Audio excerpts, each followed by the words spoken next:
প্রিয় শিক্ষার্থী, স্বাগত সবাইকে। আজকে আমরা আলোচনা করব কমপ্লেক্স নাম্বার। প্রথমে বলে নেই কমপ্লেক্স নাম্বারের উৎপত্তি কিভাবে। আমরা যদি একটা সমীকরণ চিন্তা করি, সমীকরণটা এরকম, x square plus three equals to হচ্ছে 0। তো এটা সমাধানের জন্য আমরা সচরাচর যেটা করতাম, এক্স স্কোয়ার ইকুয়ালস টু হচ্ছে -3, দেন বর্গমূল করার জন্য বর্গমূল করে উভয় পাশে আমরা মান নিতাম, অর্থাৎ এই বাম পাশে এক্স স্কোয়ার কাটা যাবে আর এখানে হচ্ছে -√3।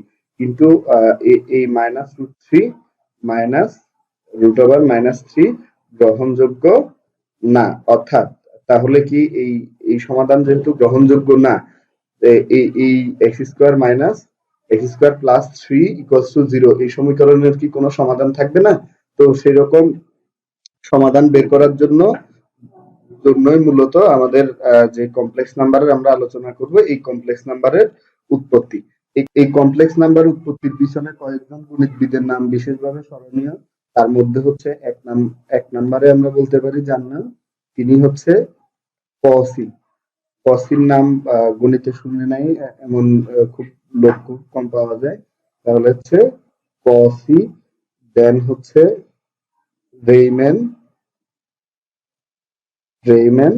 এরপরে হচ্ছে ওয়েস্ট্রেস কমপ্লেক্স নাম্বার থিওরিটাকে ডেভেলপ করেন। তাহলে এই সমাধানটা আমরা যেটা বলছিলাম, x square plus 3 equals to 0, এই সমীকরণটার সমাধান কিভাবে হিসেব করছে। তাহলে এই হিসেব করার জন্য মূলত যেটা তৈরি করা হয়েছে সেটা হচ্ছে কমপ্লেক্স নাম্বার।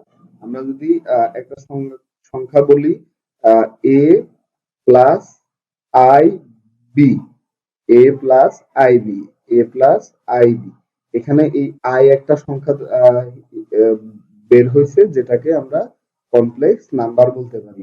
আইটা হচ্ছে কমপ্লেক্স কমপ্লেক্স নাম্বার। আর এখানে এই সংখ্যাটার মধ্যে দুটো পার্ট থাকবে।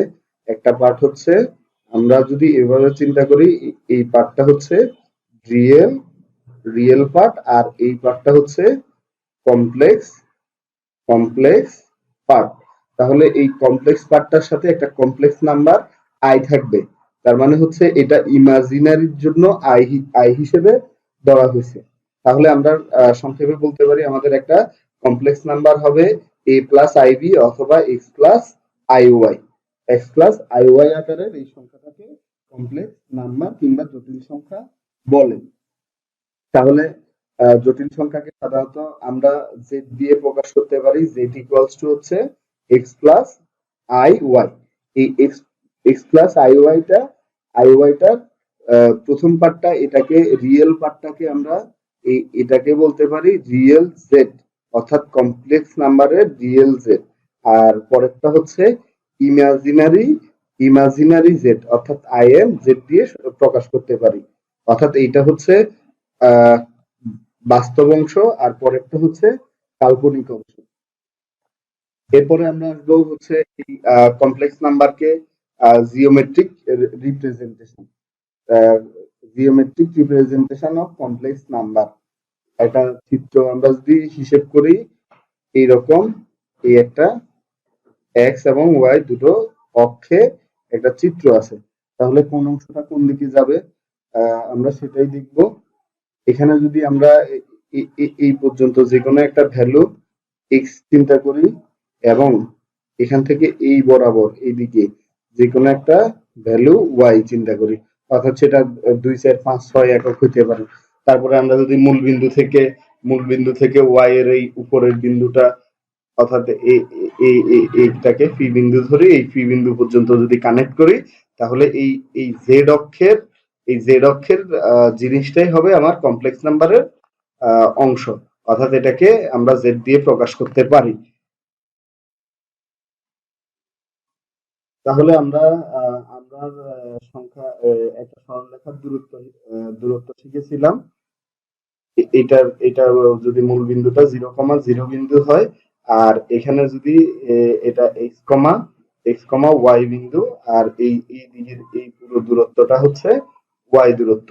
তাহলে আমরা দূরত্বের সূত্র অনুসারে দূরত্বটা z ধরছি। তাহলে এই z কে বলতে পারি হচ্ছে ভুজদ্বয়ের অন্তর, তাহলে 0 x মাইনাস হচ্ছে 0 হোল স্কয়ার প্লাস হচ্ছে y মাইনাস 0 হোল স্কয়ার পুরোটা রুট ওভার, অর্থাৎ root over x minus 0 whole square plus y minus 0 whole square.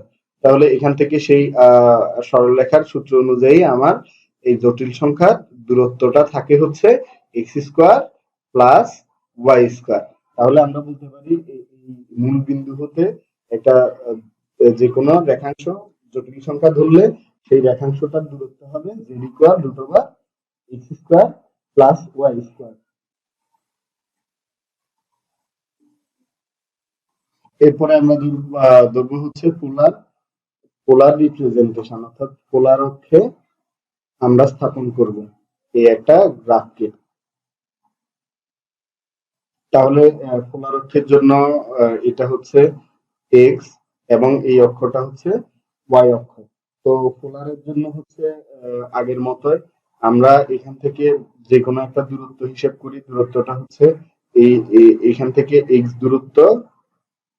দূরত্ব এবং সেই বরাবর এখান থেকে y দূরত্ব আমরা যদি স্থাপন করি, এইটুকুর দূরত্ব হচ্ছে y, আর এটা হচ্ছে আমাদের অক্ষটা। তাহলে এটা পি বিন্দু এবং এটা স্থানাঙ্ক হচ্ছে x, y। এখন আমরা পোলারের জন্য সাধারণত একটা কোণের মান ধরি, এই কোণটা ধরে নেই সেটা থিটা। তাহলে থিটা যদি হয় আমরা এখান থেকে বলতে পারি এইটাকে আর অথবা জেড যে কোনো একটা ধরি। এখন আমরা সূত্র শিখছিলাম হচ্ছে এইটা লম্ব, এটা যদি লম্ব হয়, এটা যদি ভূমি হয়, আর এটা যদি অতিভুজ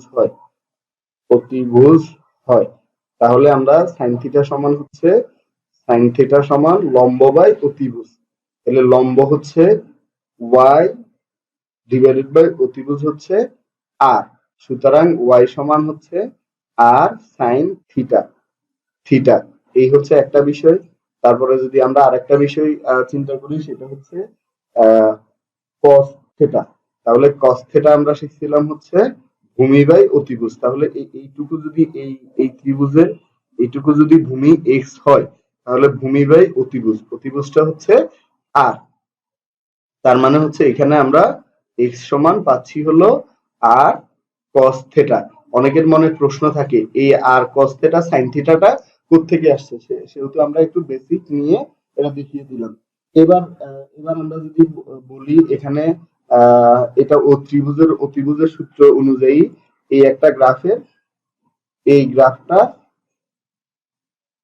এই দূরত্বটা আমরা এটা r সমান অতিভুজ y x। তাহলে আমরা যদি জানি পিথাগোরাসের উপপাদ্যটা r স্কয়ার সমান হচ্ছে x square plus y square, এটা আমরা জানি এবং সেটা আমরা আরো নিম্ন ক্লাসেও প্রমাণ দেখেছি। তাহলে এবার যদি আমরা এখানে এরকম দেই r স্কয়ার সমান হচ্ছে এই x এর মান ছিল হচ্ছে r cos theta plus y এর মান ছিল হচ্ছে r sin থিটা। তো এবার আমরা এখান থেকে এবং এদের উপরে হচ্ছে হোল স্কয়ার আছে, তার মানে হচ্ছে r square cos square theta r square sin square theta. তো পরবর্তীতে যদি আমরা এখান থেকে cos স্কয়ার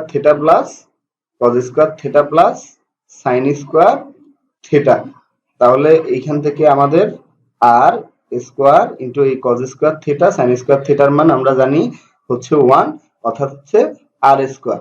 তার মানে হচ্ছে আমরা এই পোলার অক্ষে স্থাপন করেও একটা জ্যামিতিক চিত্রে আমরা স্থাপন করেও r স্কয়ার সমান এই x স্কয়ার y স্কয়ার এটা সমান প্রমাণ করে ফেললাম। তার মানে হচ্ছে সমান হচ্ছে root over x square plus y square, এই জিনিসটা সত্য। তাহলে আমরা যদি একটা জটিল সংখ্যাকে z ধরি অথবা r ধরি, z হচ্ছে সাধারণ অক্ষের জন্য, r হচ্ছে পোলার অক্ষের জন্য, এটার মান হবে root over x square plus y square. এরপরে আসি হচ্ছে আর্গুমেন্ট। তাহলে আমরা আরেকটা জিনিস শিখছি tan থিটা সমান sin theta by cos theta. তো এটা যদি জানি তাহলে এই উভয় পাশে r sin থিটা অর্থাৎ আমাদের আর সাইন থিটার একটা মান ছিল, আর কস থিটার একটা মান ছিল, উপরে নিচে আমরা একটা অতিরিক্ত আর নিয়ে নিলাম। তাহলে এই আর সাইন থিটার মান হচ্ছে ওয়াই এবং আর কস থিটার মান হচ্ছে এক্স। এখন আমাদের এই এটা হচ্ছে টেন থিটার মান। আমরা সুতরাং থিটা সমান বলতে পারি এই টেনটা এখানে আসলে 1/10, দ্যাট মিনস হচ্ছে tan inverse Y by X. তাহলে এই tan inverse Y by X এই জিনিসটাকে একটা জটিল সংখ্যা আর্গুমেন্ট বলা হয়ে থাকে। আর্গুমেন্ট বা পূর্ণাঙ্ক, এটাকে আমরা পরম মান বা মানাঙ্ক বলতে পারি। সুতরাং এই আর্গুমেন্টটা হচ্ছে theta equal tan inverse X by Y. এবার আমরা আলোচনা করব হচ্ছে কনজুগেট কমপ্লেক্স নাম্বার।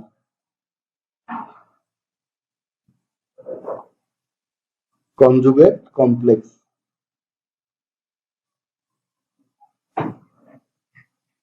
আমরা একটা জটিল সংখ্যা দিচ্ছিলাম হলো জেড, জেড ইকুয়ালস টু হচ্ছে এক্স প্লাস আই ওয়াই। যদি একটা জটিল সংখ্যা হয় তার কনজুগেট, কনজুগেট মানে হচ্ছে বিপরীত, সেটাকে জেড বার অথবা কনজুগেট জেড বলতে পারি। এটা কনজুগেট জেড অথবা জেড বার ইকুয়ালস টু হচ্ছে জাস্ট তার কনজুগেট চিহ্ন হবে, চিহ্নটা হবে এক্স মাইনাস আই ওয়াই।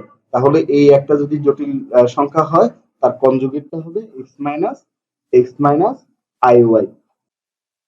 ধন্যবাদ সবাইকে, আজকের লেকচার এই পর্যন্তই।